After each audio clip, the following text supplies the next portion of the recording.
we are going underway. Temur Rhinos versus Is It Murktide, two, staples of the format, and we go ahead and give the players the go-ahead, and we'll get underway.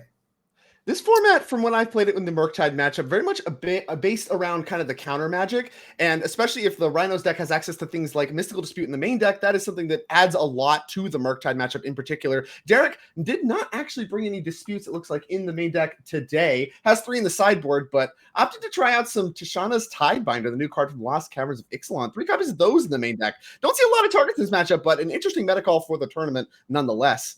Yeah, no, that's definitely a card that has really popped up in a lot of decks that can fit it in. It is useful against a lot of things. The One Ring, locking it down is a really big deal. Nice against Planeswalkers. 2 things that are not found in the Is It Murktide deck, as you were saying. So, yeah, in this case, maybe the old tech would have been better for Derrick Davis, but this is where we're at. We might find some targets.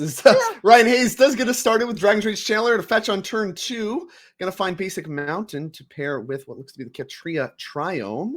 Full art's all the way down. You can lock out the triggers from Dragon Rage Channeler. That's something. Sure, that's something. It still grows, right? That's just not even anything. It wipes out. Well, it's going to die of fire ice anyway. All right. Yeah, lose all abilities. Derrick Davis is not going to waste time with that. So go ahead, just kill it. Get it out of my face. Makes them counterspell the draw for Ryan. Nice pickup. And a lot harder for Ryan Hayes to sit on counter magic when there's no pressure at all. So Derrick Davis keeping the board clear is nice. And then actually multiple counterspells in Ryan Hayes' hand. But once you said no pressure, not going to be worth a lot, as Derrick passing the turn back. Magic number 3. 3 mana is what it takes to get some instant speed. Rhinos off of Violent Outburst. We'll see if that's what we have access to. Is Dragon's Rage Channeler added to the board? Noteworthy that having the instant speed one maybe a little bit better, thanks to Force Negation being the counterspell of choice for Derrick. Absolutely. So we'll get the deck list up for you in between games, but Ryan Hayes has 3 of his 4 counterspells in hand right now. So that's great when you have open mana. But if Derrick Davis can play a threat here, untap, play another threat, he'll be good. Let's see if this Breeding Pool's coming in untapped here with the other lands to then immediately fire off an outburst. Is that where we're at? No. So we actually fired the other Dragon's Rage Channeler. Yeah. So Derrick actually doing a great job keeping the board clear because, like you said, kind of looks a lot like, it smells like counter magic on the other side of the table with the 2 mana up. If Derrick can just sit there and buy time, you can actually beat the Murktide deck on mana instead of cards with something like Force Negation. Like you said, untap threat with a Force Negation vault is going to power through all these counter spells. That takes time to do, and you can't be under pressure during that process. So Derrick has done a really good job keeping the board clear as he goes back to his turn number 4. Looks like Ryan fetching now. Maybe did not get a Violent Outburst in response to the fetch or anything like that. When Derrick can't Violent Outburst, then that's the time you don't want to get caught later on in response. So Ryan Hayes wisely getting functional mana in play while Derrick Davis does not have mana available. Okay, so just a cycle Lorraine revealed to find Island, play Island, pass the turn back, and we're already back to Ryan preordaining. Trips counterspells, you going to look at the hand there. Expressive Iteration among the mix. Can't see the cards he's considering now, but needs to find a threat. So have to imagine the only things we're thinking about here is lands and threats. Yeah, a 4th land would be nice too, is to hold up either double counterspell or something like Murktide plus counterspell. Right. Ragavan will work if there's another land, and there is. So expect that may come down to the board here, and Ryan can probably expect that that's not going to die to a Fire Heist, as 2 have been expended already, but I guess it could get Tidebindered. Yeah, sure. It could be blocked by Tidebinder, right? We mentioned those cards don't have a ton of targets as far as the trigger goes, but hey, a 3 mana removal spell, it's not even that bad. And that is what we're going to see here. Here's the Tishana's Tidebinder. Don't care about the trigger. Here's just my flash 3/2. That checks the Ragavan functionally removal spell. Back to Derrick we go, and on board has the removal, has the removal for Ragavan. Mm-hmm. And good job by Ryan Hayes, not even flinching on that time better. Not even though the counter spells are basically telegraphed at this point anyway. You may as well play at least one of them, face up, but still doesn't give Derrick Davis any information there that he doesn't need to. Yeah, like you mentioned, Derrick probably knows about 1 counterspell for sure. It's just been so obvious. But the information you actually get to hide here is I have 3. So, we're just going to, I'm not willing to fire off even 1. Because that would be telling that you have more if you fire 1 off on this Tidebinder. Like, who cares? And absolutely. Derrick getting busy. Wow. I love it. Derrick Davis not messing around. Ryan, potentially that was a fairly unexpected attack there. I bet Ryan's life is somewhat low. So, Derrick Davis is going to seize the opportunity and push damage. I mean, maybe if he just has another Tidebinder, it's like, yeah, look, if you didn't counterspell the first one, probably got to counterspell the second one. And if you do, I'm probably excited about that. Another Ragavan to pick up for Ryan. Not great. Legendary is Ragavan, as here comes across the red zone. We'll see if Derrick has anything to say about that. Does not. No. Wow.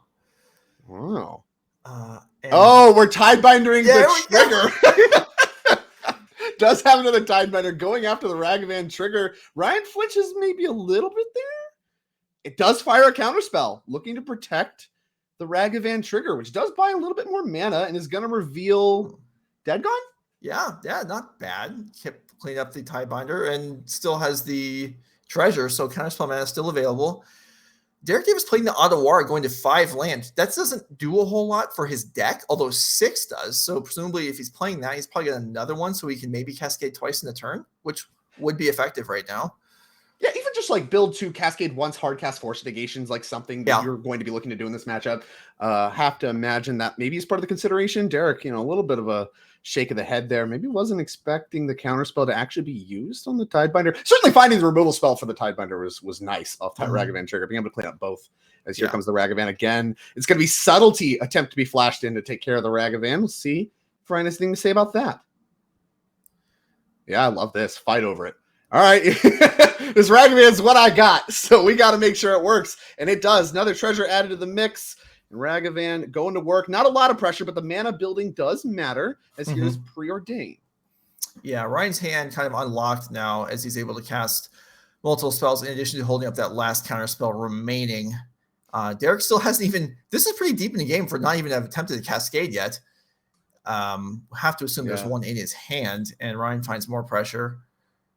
Yeah, there's not a lot of rush, right? Because once again, you're not under a ton of pressure. But now that 2 counterspells are gone, I have to imagine if you're Derrick, you're kind of pretty interested to start firing it up this turn. And that third counterspell may not be enough. We'll see if Derrick, can fire 2 off or have some kind of protection or whatever. But I mean, if Derrick gets some Rhinos going, even though he's not pressured Ryan's life total at all, Ryan's at 9. Well, I mean a little bit with that Tidebinder, but come on. Compared to what he wants to be doing with these Rhinos, here's Shardless Agent threatening to bring some Rhinos with it. Cascading we go. And that's a nice one here. I mean, sorcery speed, unlike Vound Uppers, but the Shardless Agent body actually is relevant here to get away with Ragavan. So this is actually nice either way, even if, as expected, the Footfalls will meet the third counterspell, which I'm sure Derrick is thrilled about. Especially if he has anything to follow up with that 3-mana. I mean, down to like 1 or 2 cards, it looks like. So may not have more, but if he does, it's going to be good. Although Ryan's got an expressive iteration to boot. I want to kind of highlight too, Ryan's draw this game's been great for this matchup. Obviously the players know the matchup, but like finding multiple threats plus trip counterspell, I mean, that's close to how you would want to draw it up, hitting almost every land drop, the whole works. And Derrick's drawn cards we kind of called out as maybe not that good. The Tidebinders, he's found use for them. Derrick's navigated this great with the main phase Violent Outburst. Go ahead and do it now. Don't let Ryan get access to more mana. Very, very savvy. And here are 2 Rhinos to be paid off with. Back and now Ryan we go. Lethal damage available for Derrick Davis. All the blockers on the board for Ryan Hayes. A Spell Pierce, that's a little late. Not what the doctor ordered. Expressive Iteration, the broken 2-mana sorcery from Strixhaven. Can we get out of this? Is it broken still? Are we going to say it's? I mean, it's a 2-for-1 most of the time, but okay. The 1 isn't that big. And what do we get here? A land? We don't need that. Yeah, land. Spiral Bluff. Okay, not broken. Expressive Iteration. The worst divination I've ever seen. That was pretty underwhelming there. Treasury Chiller attacks because it has to. Sorcery added to the mix. No sorcery's already in there with Preordained, but we do have all 4 types. Creature, land, instant, sorcery. The typical 4 does deal for 3. And now, short of lethal is Derrick Davis. Any removal spell for Ragavan does do it. I think Derrick Davis was empty-handed there and drew off the top for the turn. So contemplating his assault here, but seems to be in better position than he probably knows. Ryan Hayes' hand at this point is kind of unimpressive. Yeah, it's weak. The subtlety not really worth a lot at this stage. Would have been maybe a little bit better against the Tidebinders earlier, but even then, not finding a lot of targets. Yeah, attacking with everything seems good. You're not even dead on the backswing, and we have to block, so that Ragavan's gonna get out of here. Down to 1 goes Ryan Hayes, and that's a lot of mana being tapped. Lorraine revealed. Whoa! Spell Pierce does actually find a use. And so the risk really to attacking with Shardless Agent hit there, and we saw Derrick Davis think about it, was whether Ryan had another Ragavan in hand, which he actually does. So that will be able to connect here if Ryan chooses, although... Yeah, is that even good enough? Like, yeah, if you find Fire Ice or whatever, some kind of burn spell, I think we're still short. And I think that's why we're firing off this expressive iteration. Going to get the Surveil trigger. Chooses to leave it. Murktide among the mix. Hey, that could get some blocking done. Yeah, okay. Murktide plus Murktide plus Ragavan's not enough. Yeah, we need more toughness because remember that Dragon Channeler does have to attack, even though it is a 3/3, and that could be enough. You're required to get busy with that one. And those other two cards, just another Ragavan to land. I don't think that's going to be enough. Kind of amusing how Dragon Rage Challenger's drawback of having to attack, it seems like it barely ever comes up, but every time it matters, it sucks. It's so brutal. It's like, come on, this is so close. Let me block once. You want to block once, and then it chump attacks into an Atraxa, and you're like, oh. Yeah, this is just not what the doctor ordered. And yeah, we do choose to keep the the Murktide Regent. That one goes to exile. 2 Ragavans and Subtlety. So, okay, we can't play the Murktide and the Subtlety. We can dash a Ragavan. So what we're going to do, 5 damage coming across, puts Derrick to 4, trigger on the Ragavan. It's going to be another Subtlety. And yeah, that's going to do it. Ryan Hayes is going to pick it up for game number 1. Goes to Derrick Davis. Great draw from Ryan. I'd say had gas the entire game. Still couldn't get it done. Yeah, no, just all those counter spells. And Derrick Davis kind of waited him out and did manage to draw counter spells on a couple of cards that were not footfalls, and that paved the way for the eventual resolution. All right, let's go look at deck list now that we have a chance. Start with Ryan Hayes' Murktide deck with the grab bag mix of counter magic available. Spell Snare, not the best in this matchup. No. There's a bunch of weirdos as far as you choosing a 1/1/1 split of Spell Snare, Stern Scolding, and change the equation. Kind of makes it hard to play around some stuff, but also can make your counter spells line up sometimes. You can get a look at the sideboard there. You got Subtlety, 2 Flush of Charms, a minor misstep, another Stern Scolding, Cast on the Fire Brotherhood, and 2 Engineer Explosives, 2 Curse Totems, 2 Unlicensed First, 2 Blood Moons. I've actually heard of bringing Blood Moon in this matchup in to disrupt the mana base, and given kind of how little we have to work with overall and some stuff that, like you mentioned, some counter spells we want to get out, I actually think I might like him here.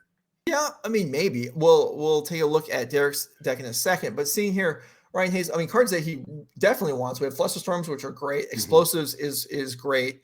So we have 4 kind of like all-stars, and then, kind of, do you want Stern Scolding for Tidebinder? Probably not. No.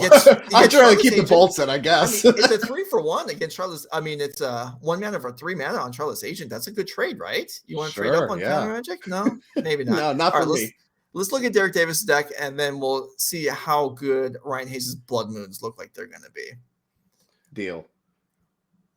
All right, Derrick Davis. Here we can see the Rhinos deck. Of course, the 4 copies of Deshaun Tied by in the main deck. Let's look at the sideboard. We got 4 copies of Endurance, 1 Obsidian Charmaw, 1 Flame of Anor, 3 Mystical Dispute, 3 Force Negation, 2 Commandeer, and a Besiju who endures.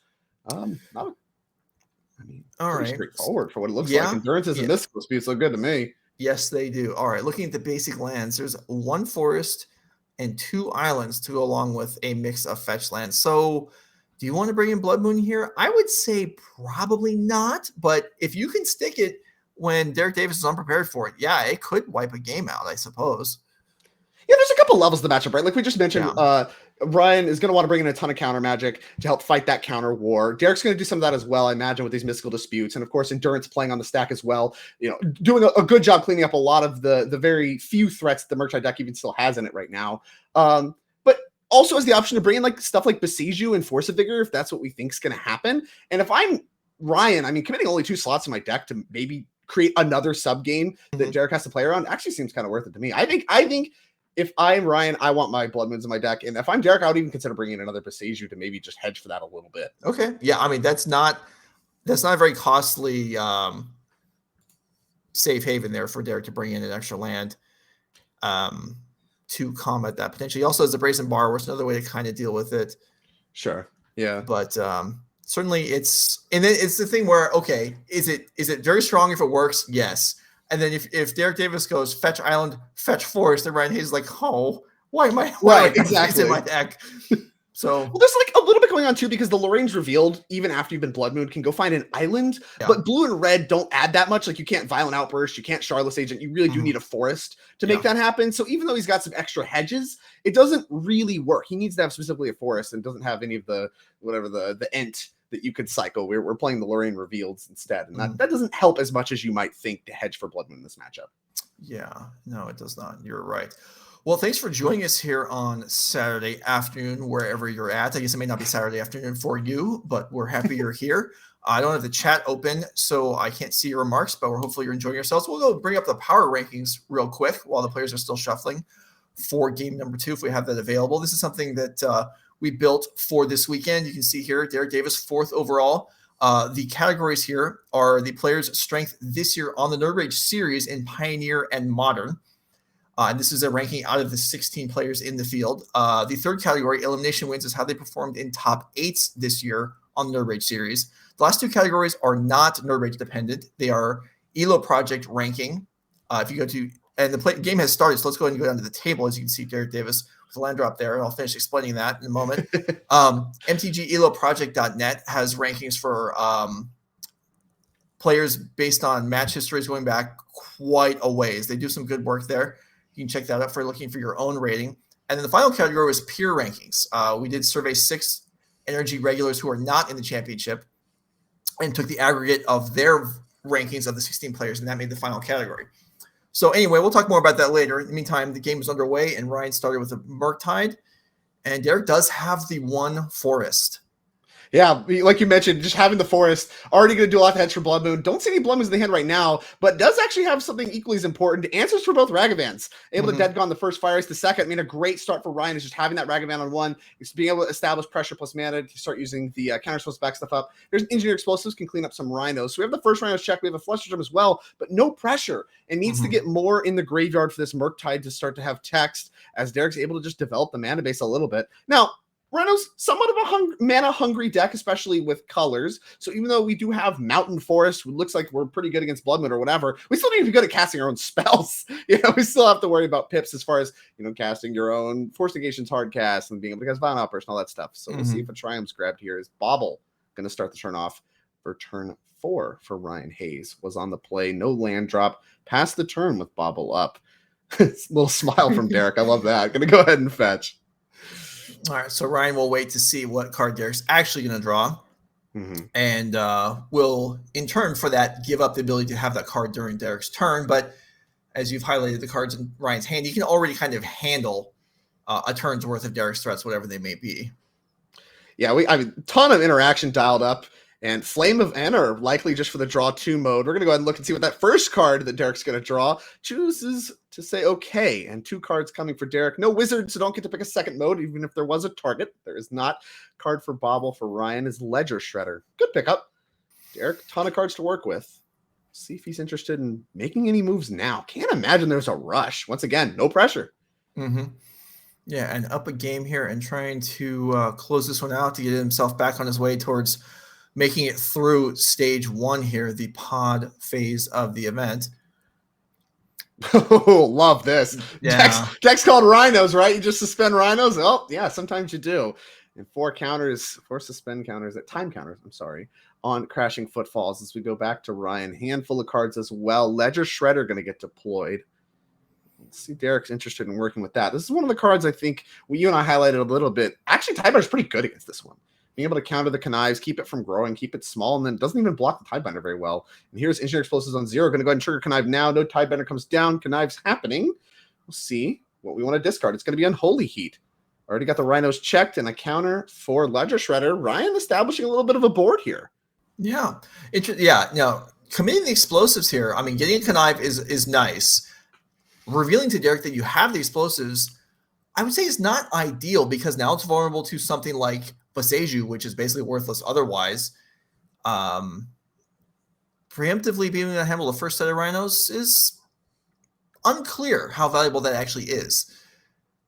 Yeah, like you might leave yourself in a spot, like Rhinos are coming in 4 turns, right? So this Engineer Explosives, assuming this game is going to last that long, which given how wimpy this Ledger Shredder is right now, I would have to imagine that is going to be the case. you want to keep this in play. And now it's exposed to things like Flame of Anor or Boseiju, or like even the Blazing Borrow, like you called out, which could like lead to some weird spots where you get to like instep Rhinos after borrowing it, untap, and actually get an attack in before you can explosives it. Whatever the case may be, just desperate to get that connive going is Ryan. But I mean, got paid out. We have counterspell mana up. We hit all our lands and we're getting some pressure going. So it is a real tough choice to make. Having seen the Flame of Anor already used by Derrick, maybe you're a little bit safer on that. But I mean, there's real risk. Mm-hmm.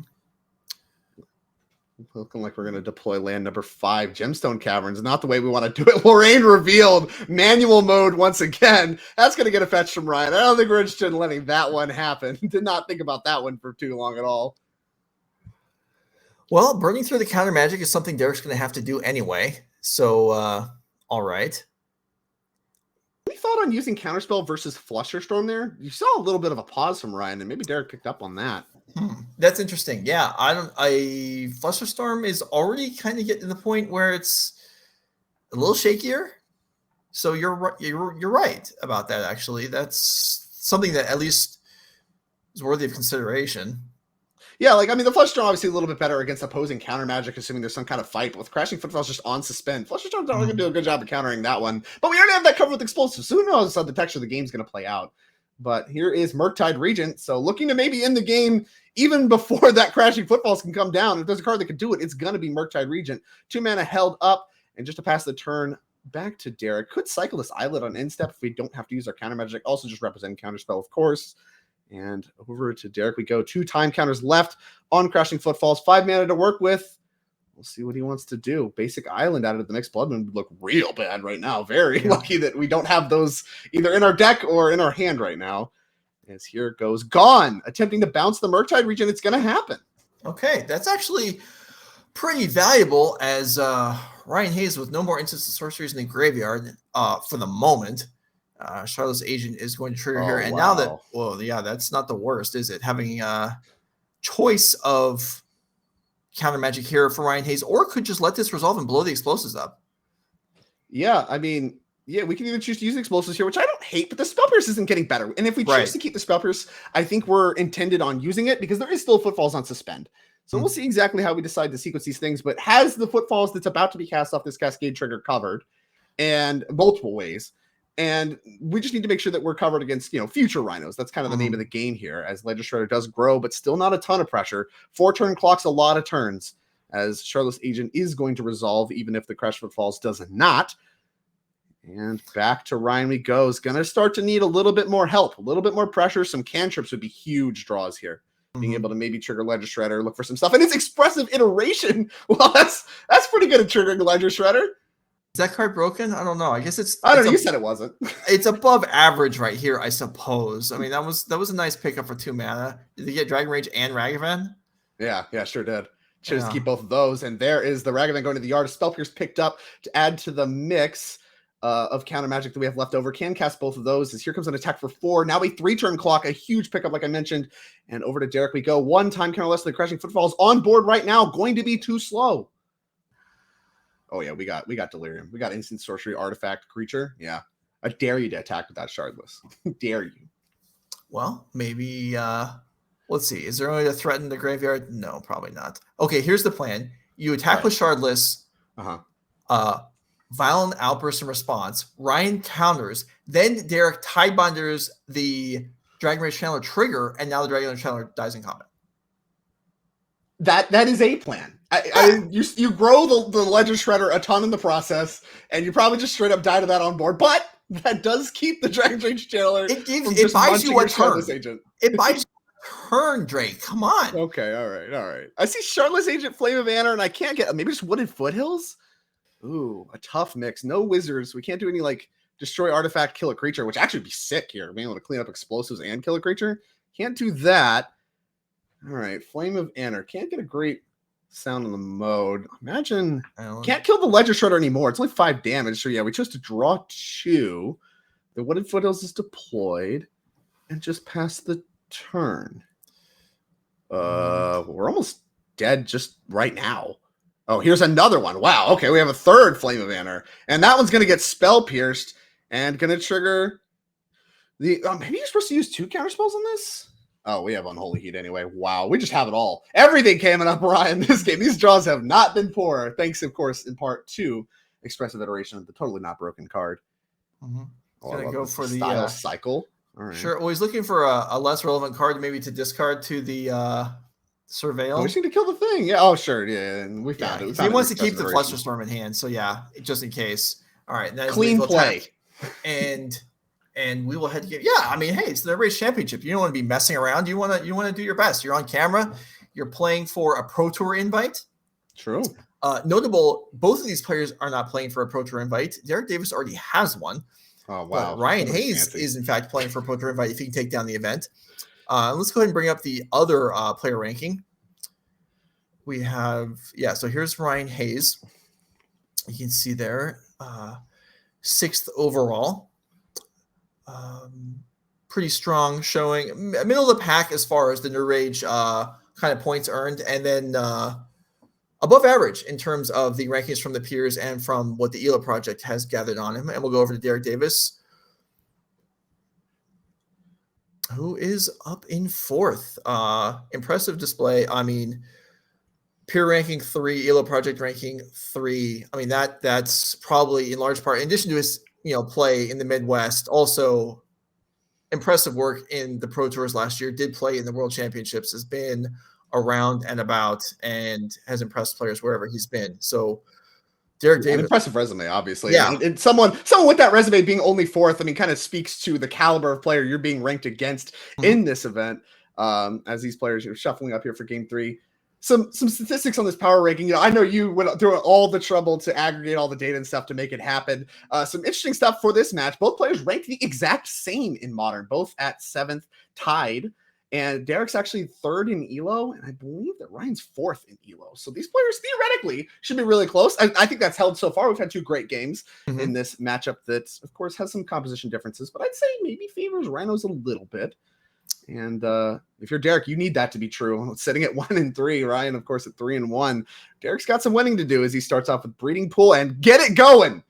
I mean, is this deck less so than any other deck in Magic want to have a 1-drop? I mean, probably. I mean, Living End. I mean, do you count the Cyclers as 1-drops? Because they have Cyclers. It depends on what you define a 1-drop as. It's random inside of Fire Ice. For the moment, I'm defining it as things you do with your first turn mana. And suspend footballs is pretty crappy. Yeah, it's not good. It's fine in this matchup because being able to pay for things like Spell Pierce and Flusterstorm actually pretty attractive, and I think that's part of why Derek is not like too upset. But in general, I'd say pretty bad from Rhinos in most matchups that are usually a little bit faster in the Modern format. Dragon's Rage Chandler, the follow-up threat, of course, for Ryan. 3rd mana for Derek. Only 1 mana up for Ryan. Of course, we know he has a Flusterstorm, and Derek does not. And Engineered Explosives drawn again. A lot of sideboard cards coming here for Ryan. See if he has any lands. As a smackdown for 1 is not impressive. And Derek Davis, I mean, it's unclear whether the Blood Moons even came in, but even so, Derek Davis, not with the correct basic to play around that, with having drawn the actual mountain here, but Mystic Rainforest gives him the choice of the 2 and just selected the island. So now he's got it well covered. Yeah, I mean, maybe some respect to it. I think, like I said, it has gone back and forth on whether or not you should bring them in. You do see Rhinos players a lot of time try to play around it if they can. Here is Tishana's Tidebinder. Is this end step? Yeah, I believe it is. It looked like we took the point. Didn't even try to ambush block. Yeah. Nor did we try and grab the Flooded Strand. Just getting it down there to go aggro. Sure. I mean, also just gets a blocker play. We're still 2 types away from getting anywhere. And Unholy Heat is kind of the card we're looking for here. Going to get us a Surveil, which puts the 4th type in the yard. We just did it like that. Sorcery to the bed with Preordained. Okay. That is 3. That was an attempt to block there. That was and 3 M's came across. So okay, Derek Davis got.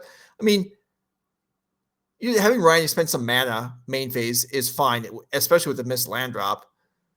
But for the Preordained. I believe we don't have a land. This is second main. We don't have a land. Minor misstep. Going to go to the bin, and chooses to keep on top, and we do find an island for the Flusterstorm rewarded. Yeah, that was big. That turn, given the possible outcomes when Ryan Hayes declared attacker, this was way above expectation. Oh yeah, about the best you can get in Unholy Heat to be too. Normally you leave him in just to like whatever, it kills a Rhino and Bolt doesn't kind of thing. Being able to just turn on your Dragon Rage channel right away in combat, killing a relevant threat, getting that 1-for-1. I mean, that's as good as it gets for that Unholy Heat, I'd say. And still with counter magic up, Derrick Davis here. Fetches Forest, has to go for something. It's Endurance, main phase. Go ahead and clean up that graveyard. Back to 1-1 we go with Crashing Footfall still on suspend. I mean, there's a sideboard card for Derrick, and it looks great. Yeah, and now like you said, well, there's a counter spell. I was going to say Spell Pierce, Flush Storm aren't so great here, but Counter Spell. Yeah, that's certainly just what live. Ordered. Surveil, going to start building the graveyard maybe. Chooses to leave it on top. The bar for what I'd leave on top here has got to be high. That's going to be a good one. Just a red mana. Is dead gone? It is. See you later. 3 mana left over for Derrick. See if we want to go for anything here. We do. It's Shardless Agent. Adds to the board even if the Crashing Footfalls get countered. And this is part of the power of this Rhinos deck. Just assembling some board presence even as these Crashing Footfalls go to the graveyard. All right, there it is. There's the Fluster Storm. And, well, Derrick's got an attack for 3 here, but Ryan with plenty of life. Yeah, got some work to do. Does this mopey beat strategy that Derrick has assembled. We'll see what Ryan left on top. Looks like Scalding Tarn. Quickly fetching with that one. Well, yeah, you don't want to leave it on the board for Tishana's Tidebinder to catch later on. True, yeah. We got to play Tiger. Grabbed an island there. Maybe speaks to either life total mattering or blood moons being present. There's Ledger Shredder. Follow up, another Ledger Shredder. Let's go ahead and get some conniving going. Ragavan the draw. That one doesn't look great. Yeah, see you later. Counter there. Ledger Shredder there. Now we got some blockers assembled. We'll see what Derrick has to respond with. Yeah, Derrick Davis's aggro plan here a little anemic. Not even having an attack here. Yeah, the attack's not even work. Well, now it does. Flame of Anarch, 5 damage, 2 Ledger Shredder. Beatdowns for 3 is actually going to clear. And no follow-up for Ryan. Keeps Ledger Shredder from triggering. Spell Pierce to pick up. I think we still have a Murktide in the chamber. Yeah, it looks like it's time for that one. How much of our graveyard do we want to keep? Is the question Ryan is asking right now.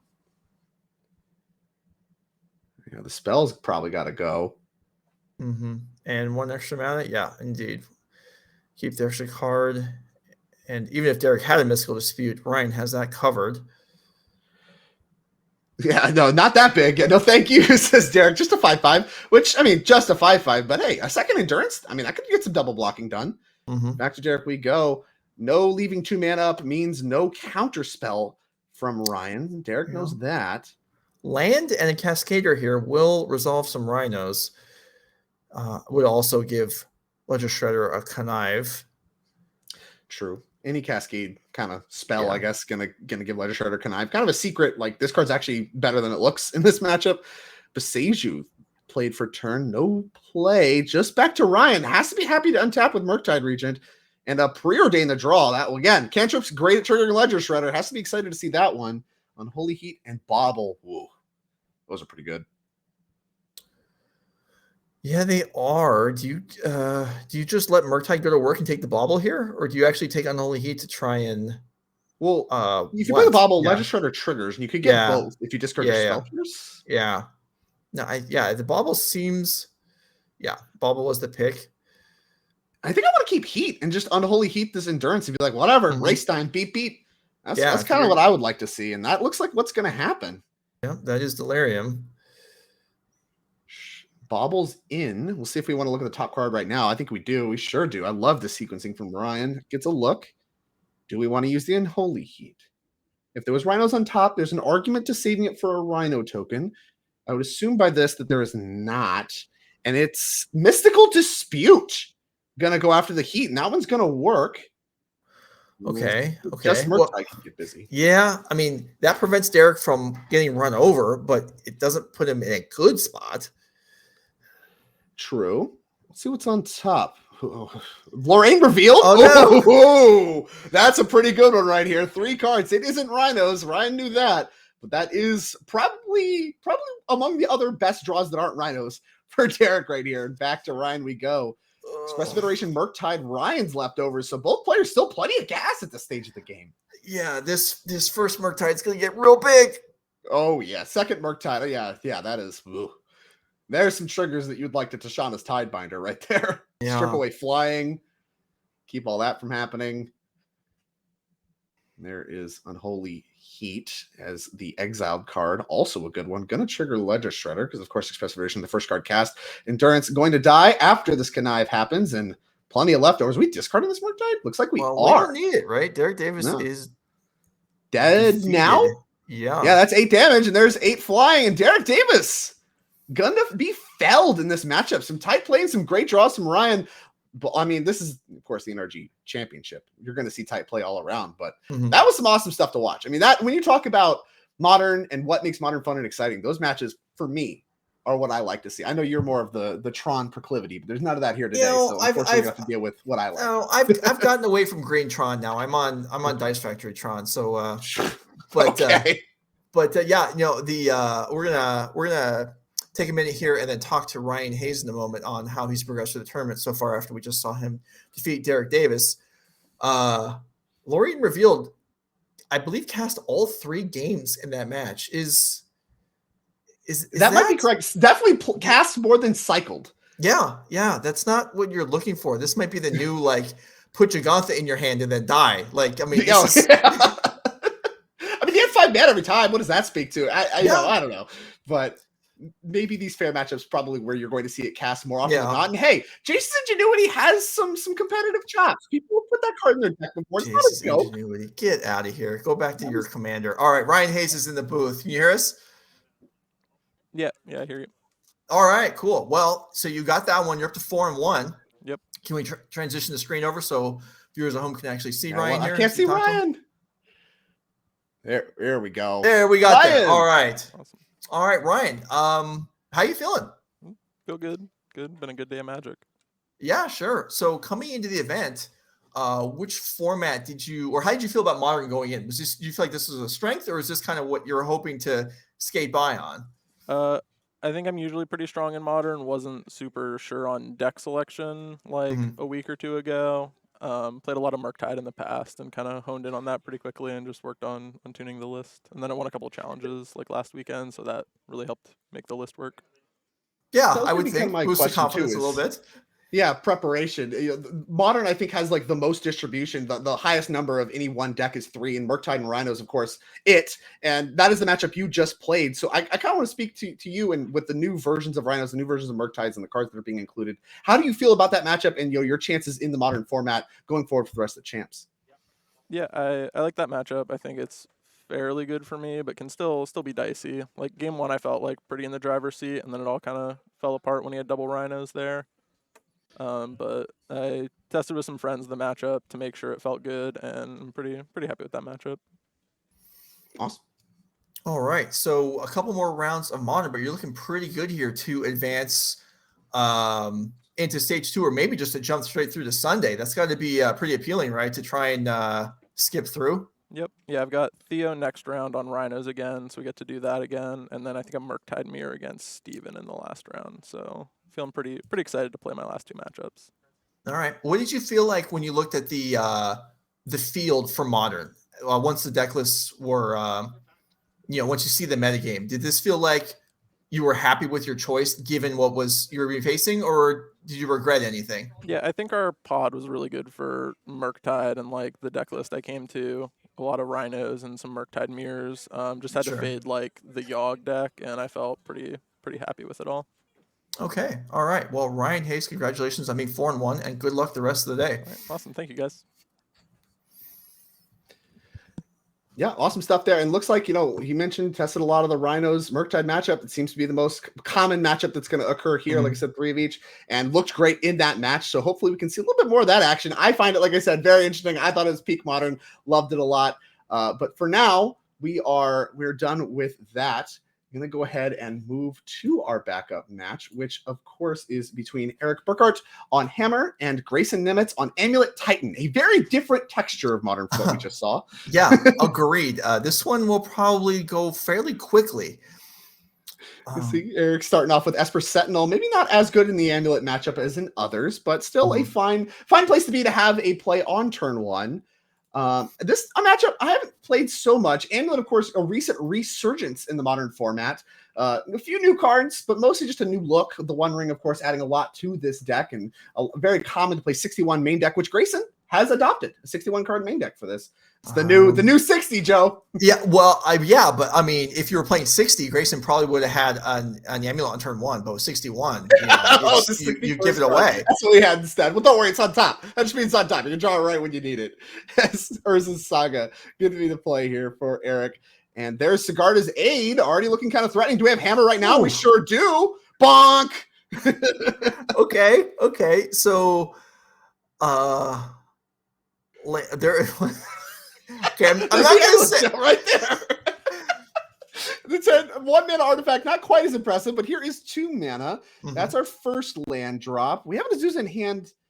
Can't really get rid of it, but we can Beseiju the Esper Sentinel. That gets rid of the pressure for now.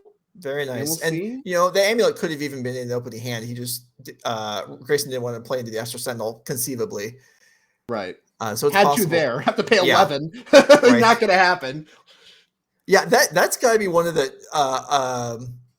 a function that players forget about frequently. It's like, okay, now I've built up an extra mana. I'll pay the 1. Like, no, sorry, it's another 10. A little bit more than that. It's a little bit more expensive. Inflation hit this one hard. Yeah. As Ornithopter going to be deployed. Another thing you can stick hammers on, of course, Sigarda's Aid only works the first time. So that hammer costs 8 to equip for now until Pure Show Paladin or something like is brought to the mix.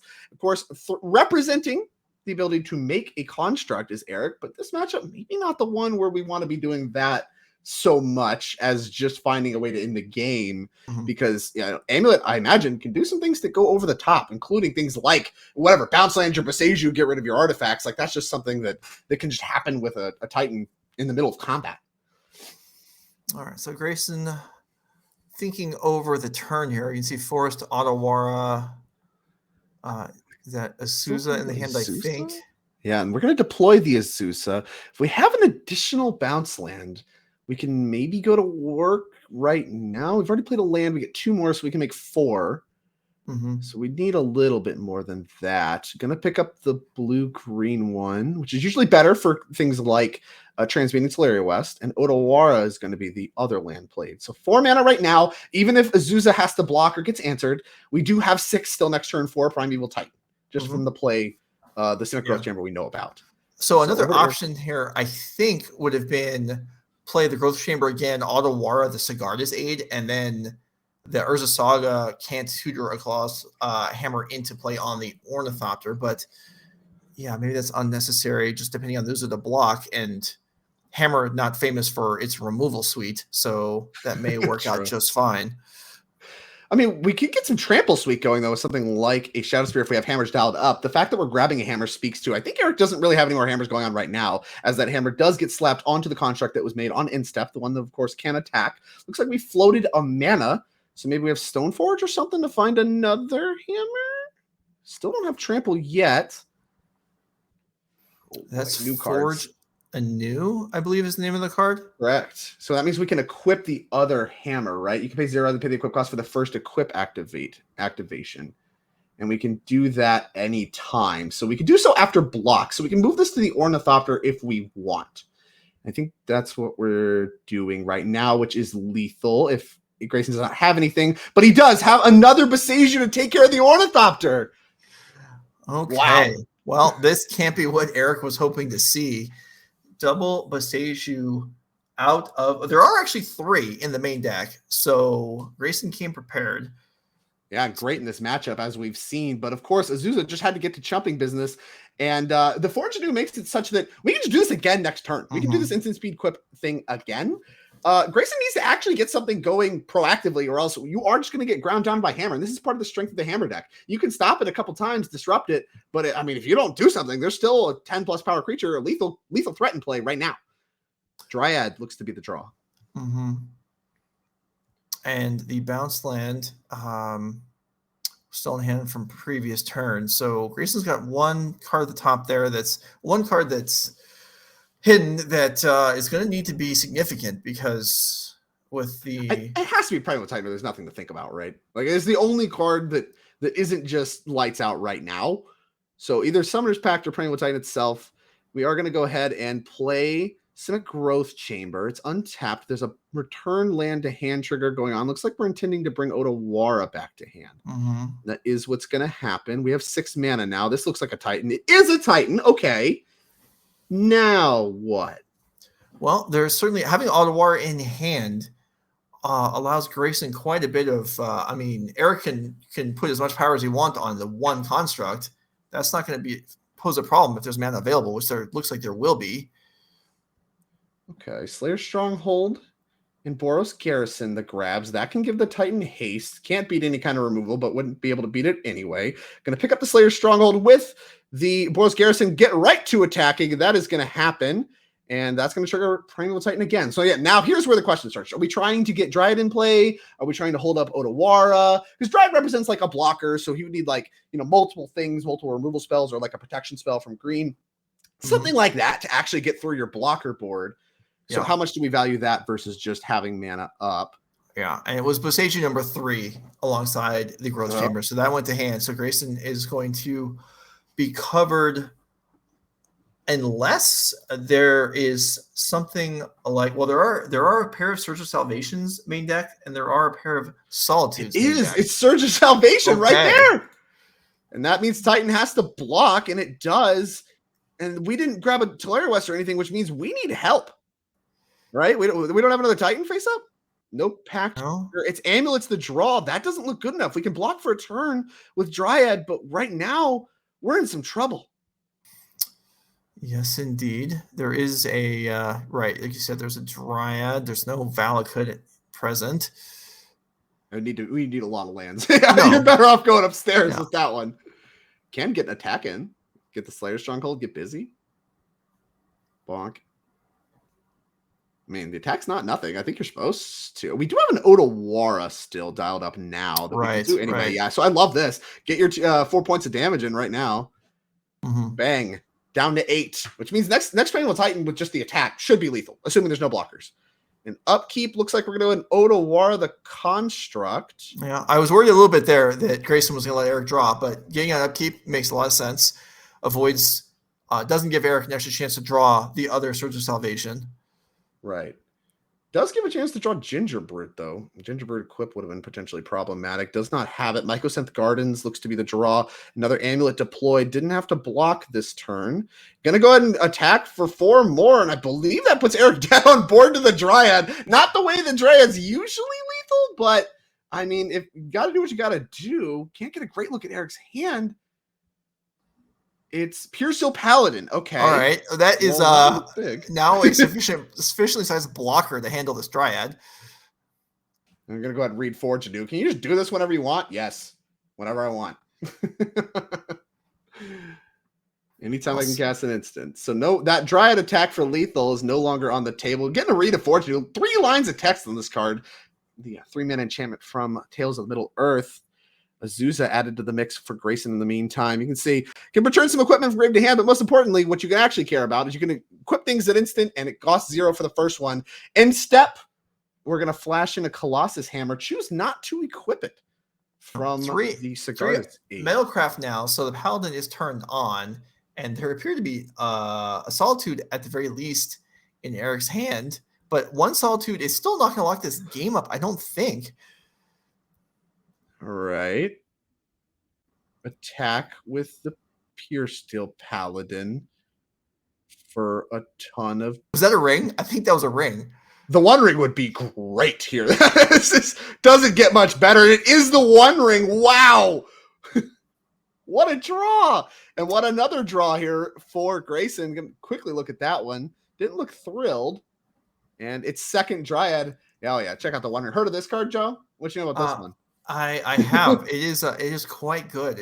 I think it more than holds up to the reputation it might have garnered from literary history, as it will inclined to agree. Defend Grayson for the turn. Already replaced itself and pick up 2 more cards next turn at the cost of 1 damage. Grayson will happily pay that.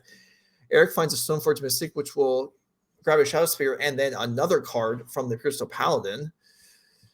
True. And the Shadow Spear looks, I think we saw Eric do another check. The Shadow Spear doesn't actually do anything this turn. You don't even gain life because it's protection from everything. And yeah, it's just like, here we go. I have a pile of stuff. You're super duper duper duper duper dead if you let me attack.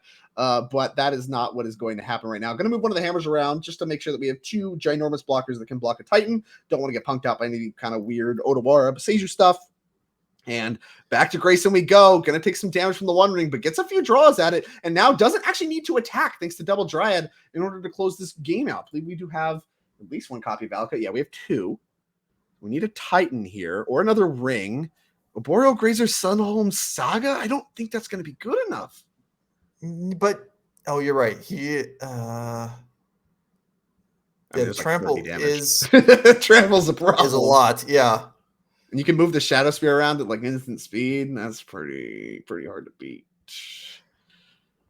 As we see Grayson kind of thinking through everything. Sunholm getting double strike. Maybe there's some kind of way. 8 is not a lot of life to work with, but you have 2 2/4s, an 0/3. What can we make shake here? I just don't think there's anything. Well, maybe we miscounted the toughness here. There's 11 potential toughness. Plus 8 life, so that's 19.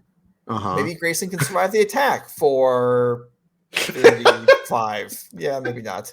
I hope no one ever told you, Joe, that math is not 34. Your strong suit. I am thoroughly impressed. I think nothing. I'm just saying. I think you're very good at math. I'm not very good at math. 30? That's why we have you in the booth. Yeah. Here comes an attack. I love it. Yes. Block. I'll block. All right, fine. Yeah, you got it. You saw the line. You win. That is going to be game number 1 in what I thought was going to be a lot faster. When you're talking about an Esper Sentinel attacking for 11 on turn 2, I thought that was going to be a way faster match. But the resiliency of Amulet Titan, thanks to these new developments, One Ring, Beseiju, all those new inclusions that we've seen from the last few years, makes the deck look very, very resilient, even in the face of aggressive, proactive plants. Oh, yeah, that was not the expected game, and that was very cool to see play out. All right, let's pop the deck lists up and get some information out to you at home before they start the sideboard game, so you can see Grayson Nimitz Amulet Titan here. 61 cards in the main deck: an Endurance, an Elish Norn, Mother of Machines, Dragonlord Dromoka, Generous Ant, 2 Dismember, 2 Force Negation, Engineered Explosives, Curse Totem, 3 Defense Grids, a Pajuka Bog, and a Cavernous Souls. The sideboarding. What do you like for Hammer? Well, I like cheap removal, and there's definitely some to be found here with Dismembers and Force of Vigors and Explosives. All that sounds great. Does Elish Norn do anything here? You shut off some triggers, but that's too slow, right? We're not interested in that.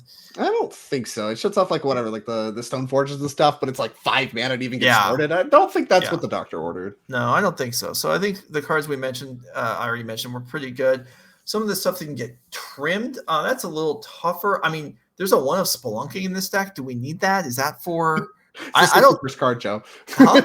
Yeah, no, I know. Is that I don't know if I'd feel comfortable saying what that's there for, but anything that costs 3 is not that it doesn't win the game. Seems not exactly what I'm looking for. Let's look at Eric's sideboard here and see if the Spelunking has any particular use. We do see I here love this sideboard. The Hammer deck with You don't see a lot of multiple 4-ofs in sideboards, do you? 4 Traneth Magistrate, 4 Strict Proctor, 2 Solitude, 2 Surge of Salvation, 3 Curse Totems. What is this, a 5-card sideboard? I love it. Joe. Know what you want to beat and show up at the best cards. I don't need any garbage. Get it out of my face. Wow. All right. So Proctor, I think, is what we're doing here. Stop those the ETB of the Titan. Right? Proctor seems great. It stops a few triggers, I guess, although those are the most relevant ones. If there's ever, Dryad Valak is not going to do much with Proctor in play. True. The Titan trigger itself is obviously what you want. Right. But then it gets the attack trigger. You only get a turn out of it. But but it's still, buying a turn is possibly enough a lot of the time. Is the matchup so good that you just don't want to shut off your own triggers? Like your Sigarda's aids are shut down by this? Like that's something to think about, right? All right, so we're saying maybe that's not coming in. I mean, could it just be Solitudes and ship it? Yeah. I don't know. I'm not the Hammer expert, but those are the only cards I think you could even really think about is do you want your Solitudes and do you want your Strict Proctors? I mean, you could bring in Surge of Salvation to counter the Force of Vigors and the Dismembers. I mean, Surge of Salvation is great against Force of Vigor. True. All right, let's roll exactly what to do. Let's go look at game 2. We'll see what's done in match and what direction Eric Burkhart wants to go with the sideboarding. Of course, up a game has room to mess it up and then revisit for game 3. But this is the NRG champs. I wouldn't expect that to happen. I would expect these players to have far more of a clue of the very intimate specifics of this current Amulet build versus this current Hammer build. But at the end of the day, I think Eric should probably lean towards making less changes rather than more. Obviously don't want to dilute your deck too much with any kind of interactive stuff and just try to get Grayson dead. Grayson's on the back foot, win the game, get him dead. And that speaks to maybe your Surge of Salvations includes over things that try to check a Titan. Kind of just want to end the game before that happens anyway. All right, Grayson on the play here. No, Seju's the land. No Esper Sentinel to mess with. But see, I've been caught by this before, where you're like, oh, they played Boseiju, awesome, they're stuck on land. No, they just pick it up immediately. It doesn't mean anything. Here's the Civic Growth Chamber. Gonna make 4 mana. Do we have an Azusa? We sure do. Okay, that means it could be Titan time right now. All right, yeah, we got a mana floating. Oh, we're tracking mana now. Oh yeah, we got the forest out. Oh, talk to me. All right, I see a second Azusa. The card's legendary. Doesn't really do much. I see a Dryad, which we can definitely deploy, and maybe just another land. Okay. This is for Eric. This is probably very scary right now. But yeah, I would be terrified. It may not amount to much aside from Boseiju going back in the hand. Sure. With a bounce land up. I mean, that might just be good enough for now. It's I mean, something. if the Titans ever draw on your dead instantly, and because there's another bounce land in the chamber, we see with that Boros Garrison. Although that can get weird if you're trying to give your Titan haste, and that's the bounce land you leave in play kind of thing. But we're gonna have so many extra bounces, and we have the amulets themselves. You can afford to screw it up a little bit. As here comes the Boseiju, which we're gonna use right now. Wow. See you later, Sigarda's Aid. Okay. Planes for Eric. No attacks yet, even though all that stuff happened. This is only turn 2. So a lot of objects in play for Grayson on turn 2, but no Titan yet. And that is what we are waiting on as we go back to Eric. Looked like Shadow Spear the pickup. Can't get a great look at the rest of the hand. There is a Strict Proctor. Maybe a little late to the party. Somehow. Yeah, well, it also, oddly enough, will prevent all kinds of triggers, really. The bounce lands won't bounce, right? Yeah, and also the amulets won't trigger unless you pay 2. Unless you pay for them, yeah. It would be amusing to end up in a scenario where Grayson is actually paying mana to trigger so he can bounce because he needs to replay a land for some reason. But yeah, this Proctor's that'd be rough. Do some work here. And all right, here we go once again into combat. Some beep beep. Well, here comes a whole attack for 1, I believe, is what's going to get through. Yeah. And that's something. Here's a point.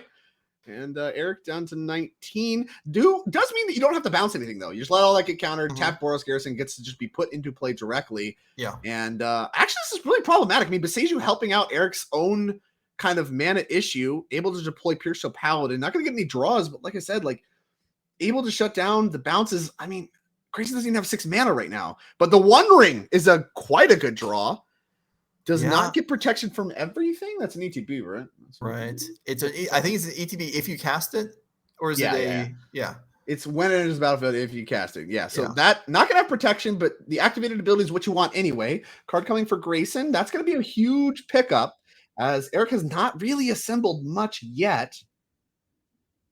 Strict Proctor doing quite a bit of work still for the moment. Not gonna do it forever. Amulet Titan is so busted on its good draws, and then when it kind of fizzles a little, or at least in this game, this One Ring is just okay, fine, I'll just reload next turn, 3 more cards, and probably have the goods to have some fireworks then. And Eric, the Colossus Hammer in hand. That's kind of what we've seen from Amulet before, right? Like when Karn the Great Creator was printed, that's kind of just what people did but worse. It was just like you had Karn the Great Creator instead of, oh yeah, we're gonna pay 2 to draw a card here. Love this. But yeah, that's what you did instead of the One Ring. And it wasn't as good, but it's still like you just have the slots for free in your Amulet deck for the most part. That you can just like afford to, I'll play a few cards that if I get stopped, they just kind of win the game on their own because it just gets me going again. And Karn the Great Creator has been long since retired for the One Ring, which is much better. Plane's gonna be deployed. Gonna use all 5 mana this turn to suit up the Proctor. Yeah. Beatdown time. Not even beatdown time. Blocking time. So this so another thing that's shut off by the Proctor is the Solitude from Eric's deck. So he's tapped out now. So Grayson doesn't have to worry about that. But he draws up some cards, which consist of a whole bunch of come to play triggers. So this Strict Proctor is going to work on both players here in this match, in this game. Yeah, the weird time that like you don't see it much with Magic anymore. Half the time they just make them like asymmetrical to start with. But symmetrical stack pieces historically, Magic has been about breaking the symmetry on these things. Strict Proctor, we're just not doing that. We're just like, no, straight up, this thing's gonna hose both of us. I'm banking on it hosing you more than me. And I think I find it kind of charming. It very, very brings back old Magic vibes. All right, so Vasuma comes in, copies him with Growth Chamber, does not bounce a land. Yeah, doesn't have to. 4 mana the leftovers. We putting Grazer in play. We're gonna pay 2 to get a land in. Yeah, we got a Grazer. Yeah, trigger. Same point to the Strict Proctor. I guess is this a trigger from the Strict Proctor? Does Eric have to remember every single one of these triggers? Yeah, I guess so. Yeah, it sure does. Wow, that is tedious. Another thing that brings back old Magic vibes, tedious triggers that need to be remembered by your opponent. And here's Colossus Hammer. We're going to pay 2 to draw a card from Pure Shell Paladin once again. Thank you, Strict Proctor. All right. Didn't get a great look at the pickup there. Yeah. 1 short of Metalcraft at the moment. Ginger Brute makes it happen now. All right. Things cost 0 to equip, and we can give it the can't be blocked except by hasters. Or we could just suit up Strict Proctor, which does fly. There is a reach blocker in play in the form of Grazer. We're just moving stuff around now. This is my favorite part of Pure Shell Paladin. So, yeah, this would cost a lot of mana, but I don't care. 0. Equip. All right, yeah, Ginger Brute's the best. Let me test if my opponent is going to respond to any of this. No? Okay, here we go. Just move stuff around a bunch. All right, yeah, here we go. Beatdowns, Beach Street. This is a 12-12 trample lifelink. Not even going to activate it. Yeah, just 12 on the chin. Not interested in blocking with anything is Grayson. And now we get to move the equipment back around afterwards. So life total beginning to look problematic to be the thing to win with. And the One Ring beginning to work maybe against Grayson with this damage. Maybe starting to matter as 3 cards coming for the tap of the One Ring. Just tap it, get your 3 cards. All right, so I don't have chat open, but I assume chat is letting us know that the life totals are not updating, and that's true. And it's a time-shifted match, so we can't do anything about it. So let's see if we can figure out what Grayson's actually supposed to be at here. It should be 17 from 7. 17 for 12, right? 2 for 2 from 1 and 2 from the One Ring, right? So that'd be 17. And then he just took. You said 12. So 5. Yeah. Maybe? But here's a fresh One Ring. So need that to happen. We are going to pay 2 notably for the trigger, so we do have protection from everything. Valakut's going to be played. That's going to trigger a lot of stuff. Strict Proctor, what are we paying for? We're paying for the bolt, it looks like, to go after the Pure Steel Paladin. That's going to work. Okay. All right, we're kind of doing it. And let's be getting to work under the Strict Proctor a little bit. And yeah, going to go ahead and decides to tap the this One Ring. Maybe looking for Otawara to get the Strict Proctor off the board. I mean, not a ton. You called out Dismember, but that does not answer a creature of the Strict Proctor's size. No. You do have protection from everything right now, but that goes away next turn. Forest going to be played. That's going to trigger the thing again. I guess we had mana floating. Oh, did we miss we missed the Proctor trigger. So it just picks off the Gingerbread on the house. Plains. We're back in Eric's turn. Couple cards left. Got to be good. Ooh, and we'll see if they are. They aren't. Oh, okay. Well, I mean, we use protection for everything. We can get one more turn. Eric is at the I'm not missing any more of these triggers stage of this particular game. I mean, really, against this deck, he could just every 5 seconds announce Strict Proctor trigger, and it's probably hitting something. Is this thing even allowed? Can you spell trigger? I don't even know. Trigger. In Rising Study, people do that all the time in my land, in my Commanderville. That's one Commander reference for you so far. We're going to keep count. Oh, we keep it a count? Oh, it's like a storm count. We are now, yeah. You keep those in Commander as well, Joe. So pick that up. Hold on, I got a big marker here for you. I get the big marker. I love it. Why do you just have markers dialed up? Is something you need in your day to day? Whatever. Hey man, I'm a Magic player. I still proxy cards sometimes. All right, fair. All right, Sunhome going to be deployed. It looks like going to trigger the Strict Proctor. And are we trying to bolt this thing down? Well, I need 4, and that's number 1. All right, we have. Yeah, you just pointed to the thing. We're going to pay again. So that's 6 damage marked on Strict Proctor. And if you just pick it up, I think we can do it one more time.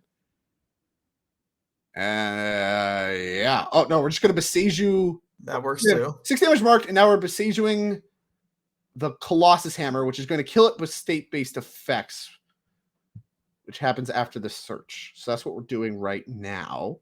All right, that's fancy. That gets that out of the way. That's fancy. And now Strict Proctor's gone and Grayson's entirely unlocked. I don't know what his life total is, but it can't be high. I think we need to do something that matters right now. 4, it looks like. Oh, 31-4. Great. Spectacular. 31. Yeah, that's no problem. Amulet can, pick that off. I mean, that's probably true, as we see our last land drop here being used for Simic Growth Chamber. Now the amulets do work. Everything is unlocked. And we need to see what is... Oh, the mana's off screen. Love this. 2 of each. Bounce to hand. And I think that was the last land drop we get on the house from Azusa Dryad and basic land drop. But we have enough for a Titan for sure. Just moving some mana around a little bit. All right. Yeah, 2 mana plus of those. That's Titan mana. And here is Primeval Titan, which can grab a second Valakut, the Haste land. And I don't know what the math looks like after that, but I can tell you it's not good. No. Sunhome is already on the board and tapped, so that's something, I guess. But yeah, we're just bolting with Valakuts, I think. I think it's just Valakut time. Vesuva notably also already in place. Can't make a third Valakut. I don't know, I don't know what the math is. We can figure it out right now. What is this? 4 triggers, that's 12. 4 more triggers, another 12. That's 24. Plus Titan, that's 33. Yeah, he's dead. Yeah. Okay. All right. Great. Maybe. Yeah, we'll see. There could be a Solitude. There could be something. Sure. Eric. Solitude unlocked now. Yeah. Once we go to combat, can go ahead and Solitude. And then, I mean, that's a lot of life gain for Grayson. If your plan is to hope this one ring, kills him or whatever, it gets harder. Mm-hmm. All right. Give it haste. Okay. If the attack comes through, there's not a give it haste again. Sure. All right. The whole squad. We send in the whole team. We are not. We're sitting to pick up the deck. So that's going to be game number 2. All Eric, right. Drew Strict Proctor looks good. Grayson's still able to get out from underneath it. Impressive stuff from both players, I'd say. Yeah. I mean, Strict Proctor came down after the first half dozen triggers from Grayson, so it wasn't, ideal. But what you do? What you're supposed to do. I know. I know. There's no ramping available, so that's the best they can do there. But okay, we're going to see a game 3, and this is the time lock match. So let's go ahead and roll it. Yeah, I think we can jump right in. I can't imagine too much going to change in the sideboards. If you want to talk a little bit about like maybe the Hammer deck is going to cut the Strict Proctors on the play and just try to get the job done right away. Maybe that's true. Maybe that's not. I can tell you what, Eric leading on Urza's Saga, and so is Grayson. The battle of sagas. Who can Urza's Saga harder? Well, here is Stoneforge on turn 2. Not even remotely interested in these constructs is either player. As Culture Complete the find. That one does a good job attacking even through Titans. Yeah, that's kind of like the fair plan for this deck, right? So I would argue that is the fairest it gets for the most part. Yeah, doing its best Stoneblade impression. No longer is Batterskull the best thing to do. We now have Culture Complete. Looks like we're floating mana with Urza's Saga. Let's see what we want to go get. I'd imagine Shadow Spear is kind of attractive. Just hope to win like the damage race. Yeah, and that's what we're going to reach for. Yeah, are we? Boy, I'm not super confident we're going to be able to race whatever 2 amulets leads to for Grayson next turn, but I guess that's what you got to do.